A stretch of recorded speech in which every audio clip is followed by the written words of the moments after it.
बिल्कुल सारी नहीं आपको तकलीफ है नीले रंग से, आपको नहीं तकलीफ है, क्या फैशन है नीला रंग पहन के आने में, क्या फैशन है? तनी अमित शाह जी ने कैसे कह दिया बाबा साहब कभी फैशन नहीं बन सकते, क्योंकि मुझे लगता है कि उस वक्त जब देश आजाद हुआ था उसके बाद कोई भी ऐसा नहीं था जो संविधान को लिख सकता, क्योंकि कोई इतना ज्ञानी नहीं था, वो सबसे ज्ञानी व्यक्ति थे। आज इसलिए उनका सम्मान करते हैं। हम ये नहीं कहते कि देवी देवता की जगह आप उनको बिठा लीजिए, उनकी जगह देवी देवता को बिठा लीजिए, वो अपनी जगह, देवी देवता अपनी जगह। जो लोग कह रहे हैं ना कि आप अम्बेडकर जी में चुनिए या देवी देवता में चुनिए, हमें नहीं चुनना, क्योंकि जो संविधान लिखा जिससे आज देश चलता है, जिससे मैं सुरक्षित घूम रही हूँ, मुझे पता है कि ये लॉ लग जाएगा अगर कोई मेरे साथ गलत करेगा। लेकिन अमित शाह माफी क्यों मांगे? माफी इसलिए मांगे क्योंकि उन्होंने बाबा साहब का अपमान किया। जिस व्यक्ति ने संविधान लिया वो भी सबसे प्रतिष्ठित पद पर बैठते हुए, होम मिनिस्टर के पद पर बैठते हुए उन्होंने भगवान से बड़े हैं क्या बाबा साहब? भगवान से बड़े हैं नहीं है, अमित शाह डिसाइड नहीं करेंगे ना, लेकिन वो अपनी जगह तो प्रतिष्ठित है ना।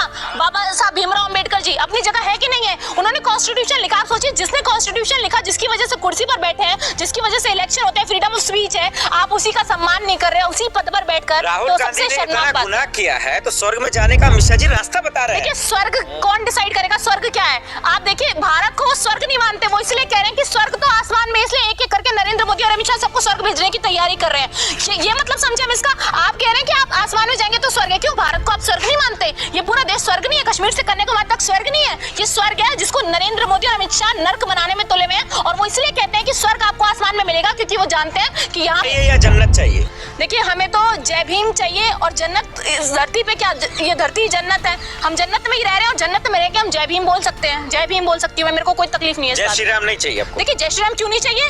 जय श्री राम तो मैं रोज पूजा करती हूँ, रोज बोलती हूँ जय सिया राम बोलती हूँ, उसमें तकलीफ नहीं। आप चुनने को क्या है? कॉन्स्टिट्यूशन ने मुझे, कॉन्स्टिट्यूशन उसी बाबा साहब के कॉन्स्टिट्यूशन ने मुझे ये राइट दिया है कि मुझे किसी में से चुनना है, मुझे किसका समर्थन करना है, क्या बोलना है, उसकी आजादी मुझे। तो आप कौन होते हैं मुझसे सवाल करने वाले कि मैं कॉन्स्टिट्यूशन चुनूंगी, बाबा साहब चुनूंगी या फिर भगवान चुनूंगी? मेरे लिए सब बराबर है। आपके जवान पे ताला लगा दिया है। तो मैंने कहा बोला मेरे जवान पे ताला लगा दिया? मैं तो खुले में कह रही हूँ कि मैं ईश्वर को मानती हूँ, लेकिन मैं दूसरों की आस्था का भी सम्मान करती हूँ, क्योंकि हमारे धर्म में ये है कि दूसरों की आस्था उससे भी सर्वोपरि है। हम किसी को प्रेशराइज नहीं कर सकते कि आप मंदिर मस्जिद जो है उसमें पूजा मत करिए, आप जय भीम ही बोलिए, या जय भीम जो बोलते हैं उनको ये नहीं कह सकते कि आप पूजा करिए। तो मैं बस इतना कहना चाहती हूँ कि ये जो मुद्दा उठा है, ये सिर्फ और सिर्फ उस लाल किताब का असर है जो राहुल गांधी जी हाथ में लेकर चलते हैं, जिसमें संविधान की किताब। नीला भी तो दिखा था ना? नीला तो पूरा आपने देख लिया, देश नीला होने जा रहा है। और अगर अमित शाह जी इस्तीफा नहीं मांगते, पर भी अगर अमित शाह जी इस्तीफा नहीं मांगेंगे, पूरा देश नीला हो जाएगा। हम इंतजार करें उनकी माफी का। अगर वो माफी नहीं मांगेंगे तो इस्तीफा दें, अगर इस्तीफा नहीं देंगे तो माफी मांगे ना।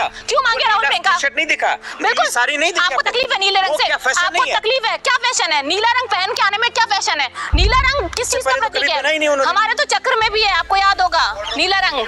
तो मुझे लगता है क्यों नहीं लगा लिया नीला? बिल्कुल लगा लेंगे। आपको तकलीफ है? उन्होंने नीला रंग पहनकर वो सदन में आते तो इनको तकलीफ हो जाती है, जैसे पत्रकारों को तकलीफ हो जाती है, इनके जैसे नेताओं को। बीजेपी समर्थक है, समझ में आ रहा है, लेकिन ये सोचिए ना, बीजेपी के जो नेता है उनको क्यों तकलीफ है नीले रंग से? सच कब कबूल करेंगे आप? सच तो कबूल कर ही रहे। हम तो कह रहे हैं कि अमित शाह गलत है, उन्होंने दलितों का अपमान किया, उन्होंने बुजुर्ग व्यक्ति का अपमान किया, उन्होंने खड़गे जी का अपमान किया, दलित नेता का अपमान किया। उनको तकलीफ है कि दलित नेता। नहीं कि मोदी शाह जी से आपको नफरत है? देखिए, मोदी शाह से हमें नफरत नहीं है, मोदी शाह की नीतियों से, मोदी शाह की बातों से, मोदी शाह के जो काले कानून जो लेकर आते हैं वो जनता के लिए, जो झूठ बोलते हैं, जो झूठ ट्रेंड कराते हैं सोशल मीडिया पर, हमें उससे तकलीफ है।